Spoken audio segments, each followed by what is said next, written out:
Hello there, friends. Today I join you from the Savannah National Wildlife Refuge, a beautiful swamp behind me.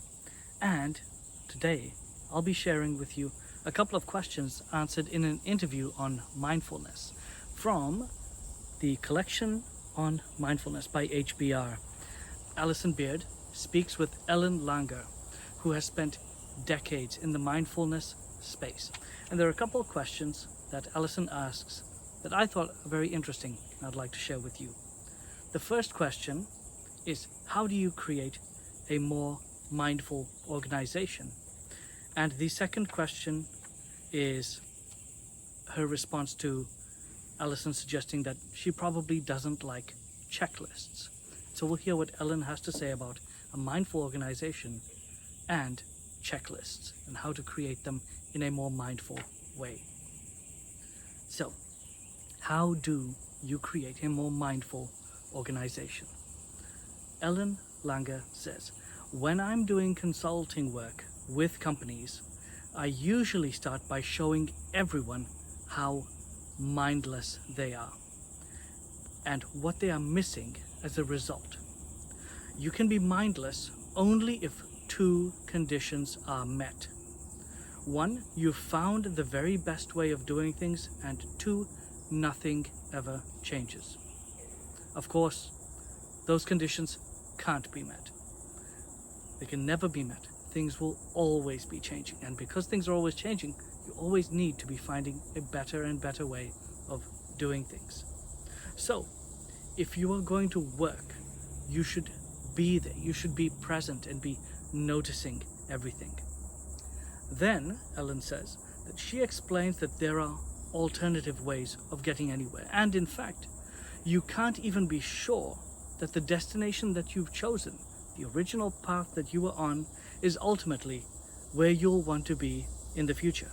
Everything will look different from different perspectives.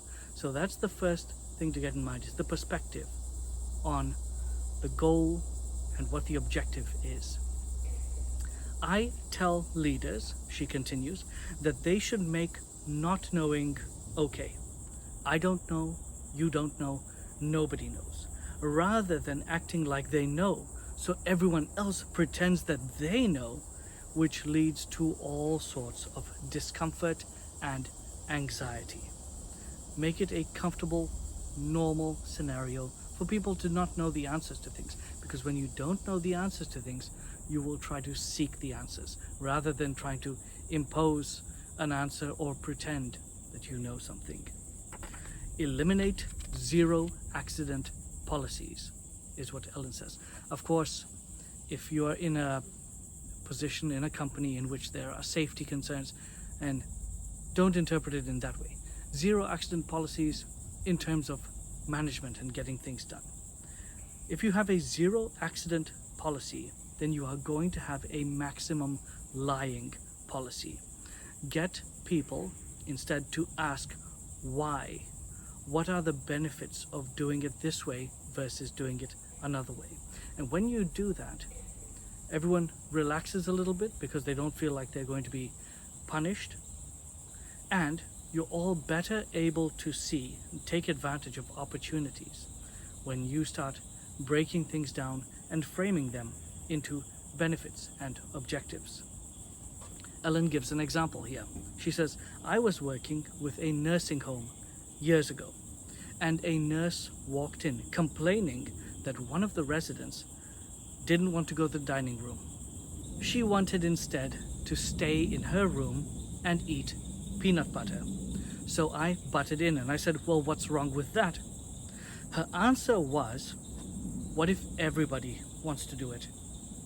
And I said, well, if everybody did it, you'd save a lot of money on food. First of all, great opportunity there, right? But more seriously, it would tell you something about how the food in this place is being prepared and served to people. And if it's only one person occasionally, what's the big deal? There's no real problem there. But if it happens all the time and with everyone, then there is an opportunity here. There is a problem here that we're not seeing, that we should really be more mindful of. Alison then poses the second question. I imagine you don't like checklists. And in response to this, Ellen says, the first time you go through a checklist, it's fine. But after that, most people tend to do it mindlessly. So in aviation, for example, you have flaps up, throttle open, anti-ice off. But if snow is coming and the anti-ice is off, then the plane crashes. Checklists aren't bad, and they are particularly useful when you are learning things. So it's not that checklists are bad, but it would be better if they require qualitative information rather than checking yes or no. And especially good if there's qualitative information that needs to be obtained in the moment. For example, please note the weather conditions. Based on these conditions, should the anti-ice be on or off? That would be a much better form to place your checklist in than simply saying anti-ice off. How is the patient's condition different from yesterday? If you ask questions that are qualitative and that are something that need to be observed in the present moment, it encourages mindfulness in the staff. You bring people into the present moment, and you are more likely to avoid an accident by someone mindlessly following a checklist. And in fact, it goes not only for checklists, also our daily communication. Mindful, qualitative comments help in interpersonal relationships as well. If you are giving a compliment, "You look great," is not nearly as effective as something like, "Your eyes are sparkling today." Because to say that, you have to be there, you have to be present, and people will recognize that you are speaking to them and being present in the moment, and they will appreciate it. I hope you enjoyed that very brief few answers from Ellen. Thank you.